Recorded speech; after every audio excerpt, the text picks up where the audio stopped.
unmuted one candidate. With me are about 38 candidates right now, what I can see on the screen. So we have unmuted only one candidate, because if we will unmute everybody, there will be a lot of disturbance. I mean, the noise disturbance from the background. So, Dr. Shraddha, yes, you are a gynecologist, I suppose, right? Yes. Yes, sir. Yes. And you are registered for one of our course, right? Yes, Server-based course. Right now, we are not taking any course. We are just taking a CME, virtual CME. This is not a course. Again, repeating, this is not a course. This is the virtual CME, or the workshop, you can say. Now, Dr. Shraddha, you being a gynecologist, tell me, frankly speaking, what type of problems you are facing when you are diagnosing or excluding ectopic pregnancy? Are you doing ultrasound? First of all, tell me that.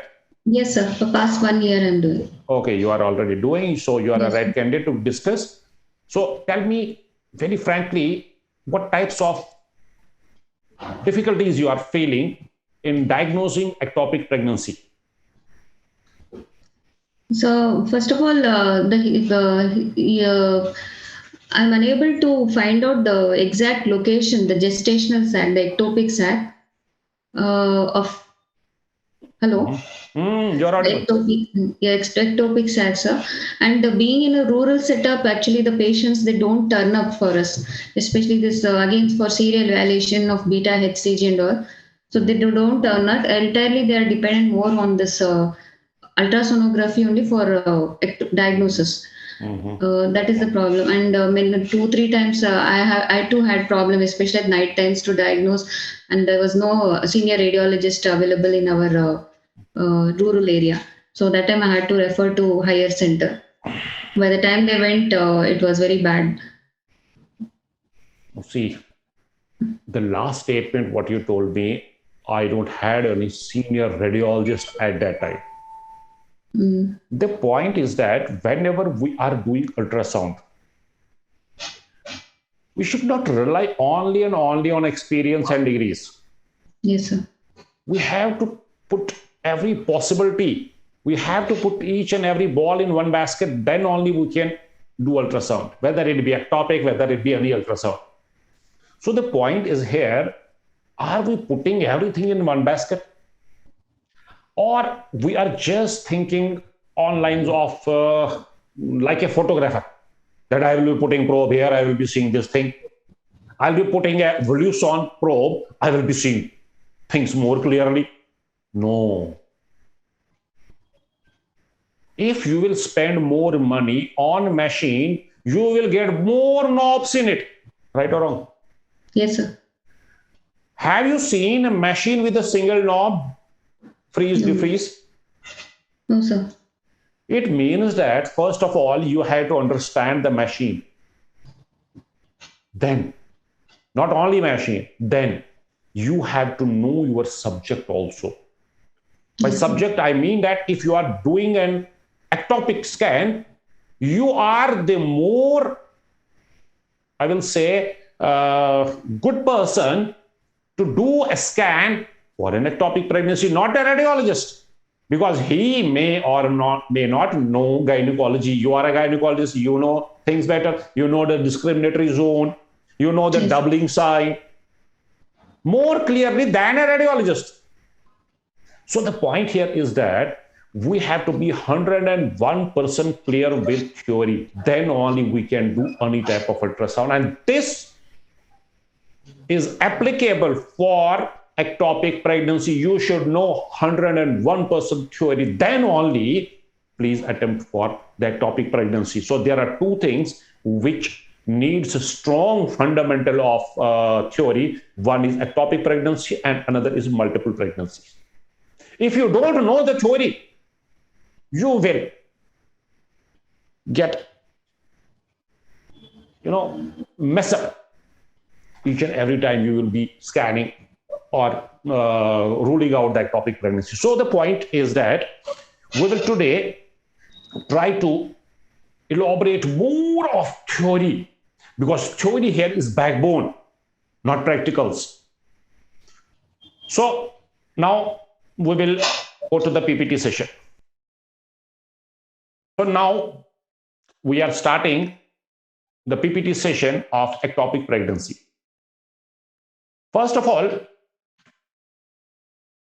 I have to understand why I cannot miss an ectopic. Why cannot I afford to miss an ectopic? Is because these ectopics are accounting for about 1% of all pregnancies, roughly 1% of all pregnancies, and approximately there is 15% of maternal deaths.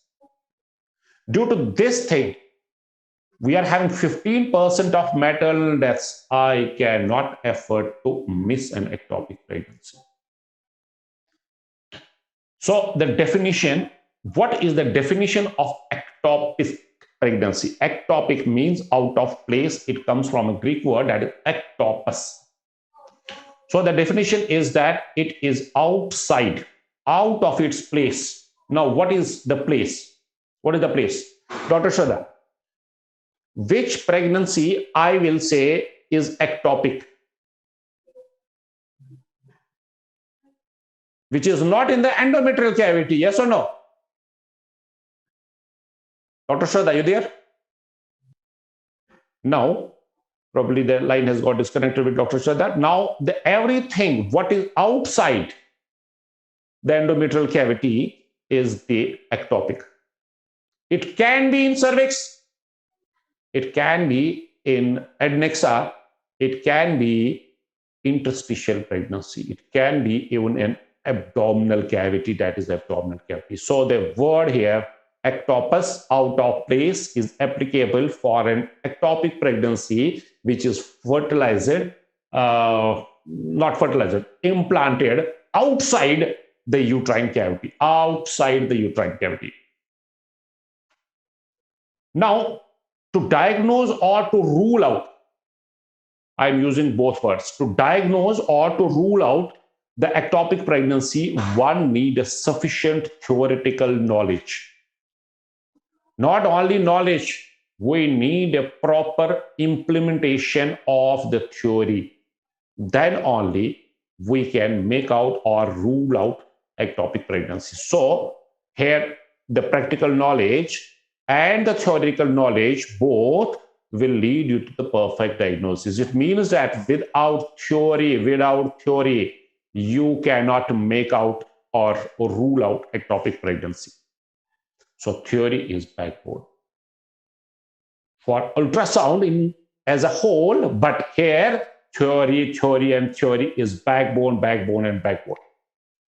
Now, before jumping on to the ectopic pregnancy, we will discuss something which is called as PUL, pregnancy of unknown location. This pregnancy of unknown location means that whenever we are having positive pregnancy test with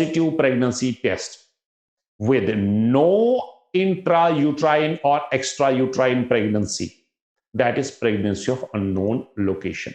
Now why we are discussing this PUL? Because if I am not seeing any gestational sac in uterine cavity, it is possible that I am dealing with a very early pregnancy which is not detected by ultrasound.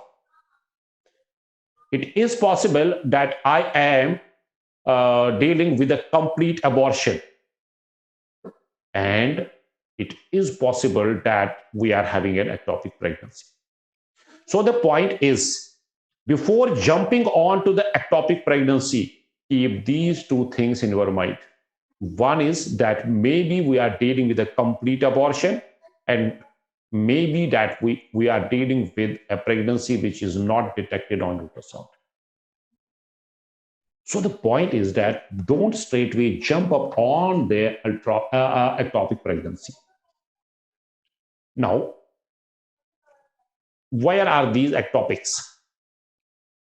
These ectopics are usually in fallopian tube. Usually, I am using word usually. They are usually in the fallopian tube, but not always. Not always. Tubal ectopics are accounting for about 98%. We do have ovarian and we do have abdominal also. So these will be extrauterine. Pay attention, these will be extrauterine. And intrauterine, we do have intrauterine ectopics also. Shock? Yes. In intrauterine ectopic pregnancy, if it is implanted on the cervix, in the cervix, it is called as cervical ectopic. So the cervical ectopic is a part of intrauterine ectopic pregnancies and in the coronal region also. So make a note over here that we are having extrauterine as well as intrauterine ectopics.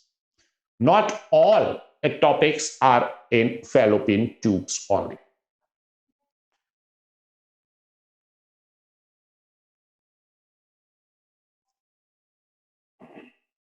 So the point here is that I don't have to only and only go to the adnexa to search for the gestation sac. It is possible that I may be dealing with an interstitial pregnancy. It is possible that there can be a cervical pregnancy. So the point number second, please make red notes of these points. So the important point here is that even in uterus, I can have ectopics. That is, I mean cervical and interstitial pregnancies. So from the tube, in the tube, I mean from the tube, I am having the ampulla. Over here, we can have 64% of ectopics. Next is the isthmus, then infundibulum, and then the interstitial. So the point is that about a 95%, rough estimate is 95% is in tube, 95%. Some are in the interstitial and there can be the ectopics in cervix also. Now keep this slide in your mind once for all. When you are dealing with an ectopic pregnancy, see for the history, 3 times I'm repeating history. There should be amenorrhea first, then vaginal bleeding will be there, and on the top, pain. So these are the 3 points which I have to keep in mind. First, the amenorrhea, vaginal bleeding, and the abdominal pain. Now, can anyone tell me by raising the hand, then we will unmute you, and what is the system, that there should be no background noise? Or if you are having a background noise, you can post in the comment box. So let's be more interactive than one-sided lecture. So the question first. Now see, these questions only will make you understand, and these questions will remain, the answers, I mean, to these questions will remain with you for lifelong. Now the point is, what is leading to this ectopic? Why ectopics happen? Now think. There is an ovary, there is a fallopian tube, there is a uterus, everything is in place. Now, what is leading to this ectopic?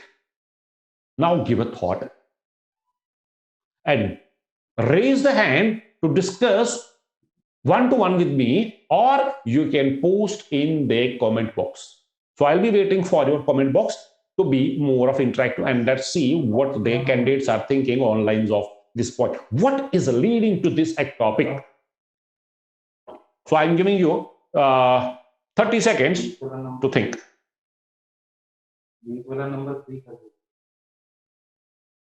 So the point was, what is leading to this ectopic? Now I am keeping an eye on the comment box. This is over here. I'll show you the comment box also. This is the comment box over here. So your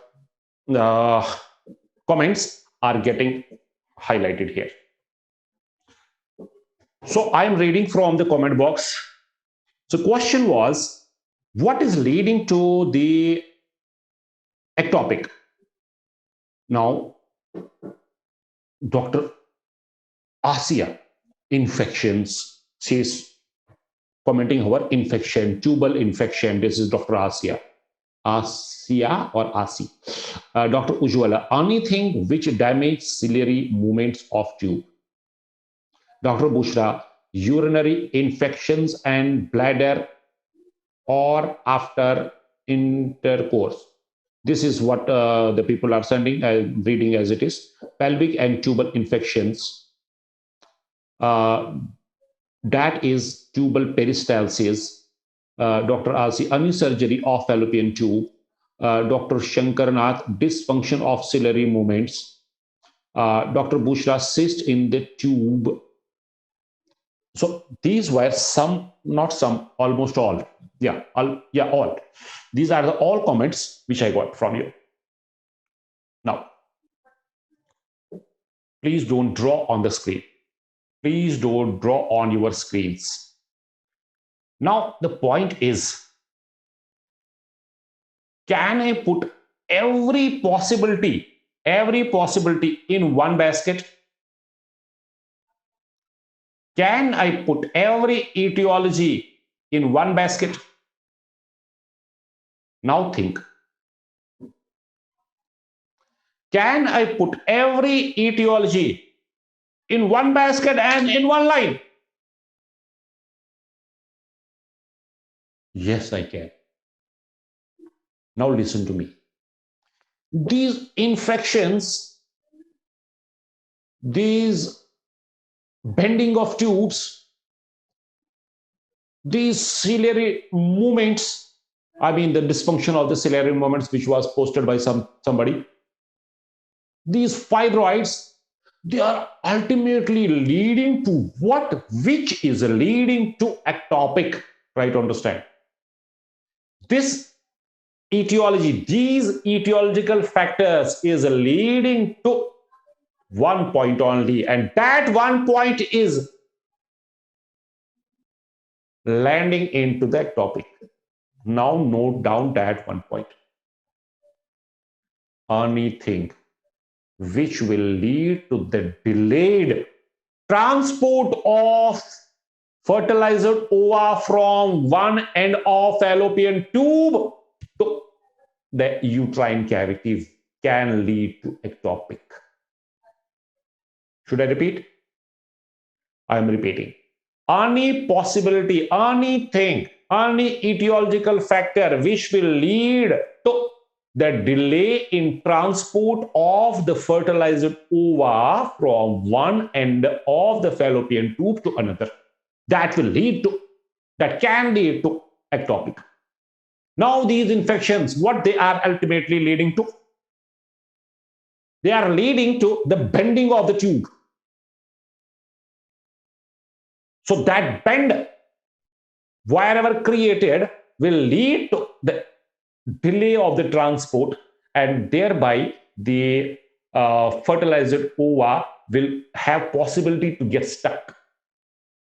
This delay in the ciliary movements is leading to the delay of the transport. Now see, try to understand it this way. If the fertilized ova has to be in the fallopian tube for 2 days.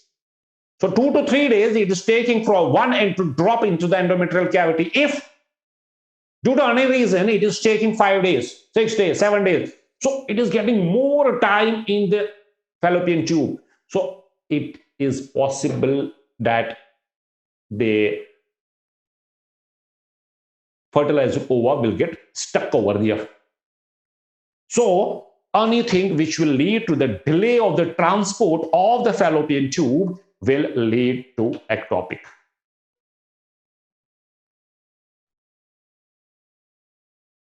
Now, oh, sorry.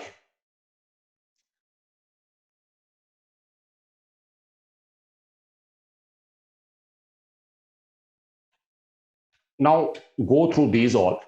I gave you the golden formula. Any factor that causes delayed transport of fertilizer over through the tube can lead to ectopics. Now, this can be a tortoise tube, this can be a congenital diverticula, this can be the stenosis, this can be elongation. So anything from here will entrap the blastocyst on its way. Now see, this pelvic inflammatory disease and the chlamydia is the most common over here.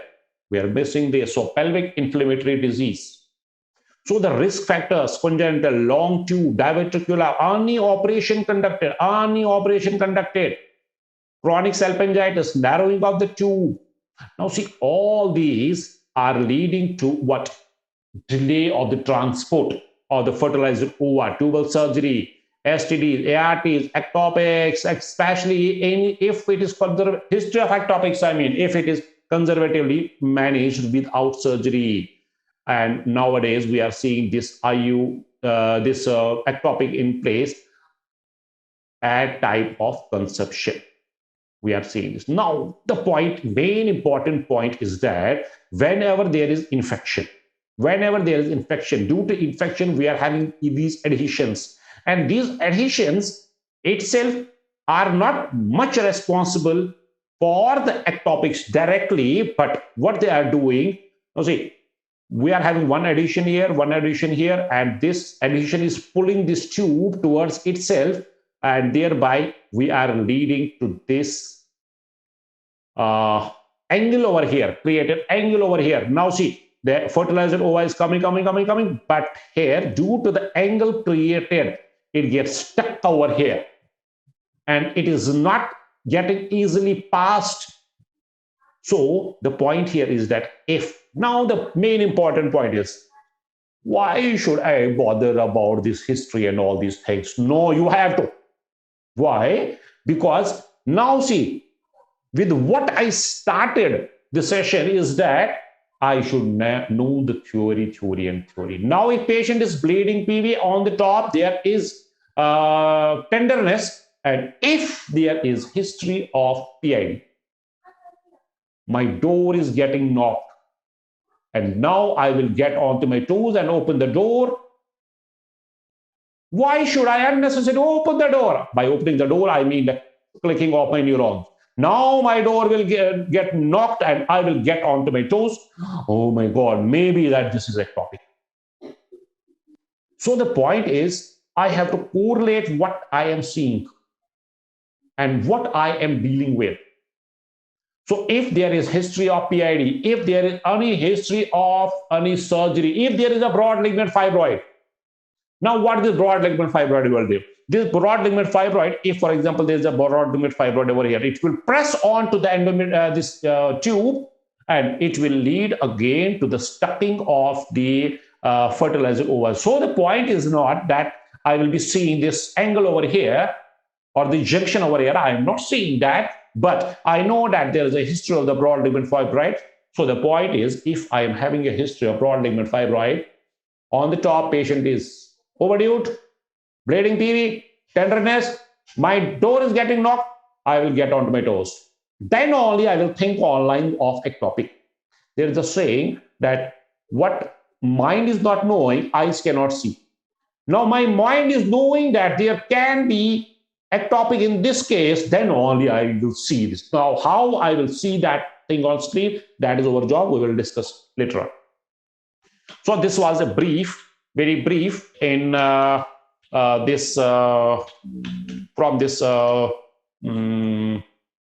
etiology of the ectopic.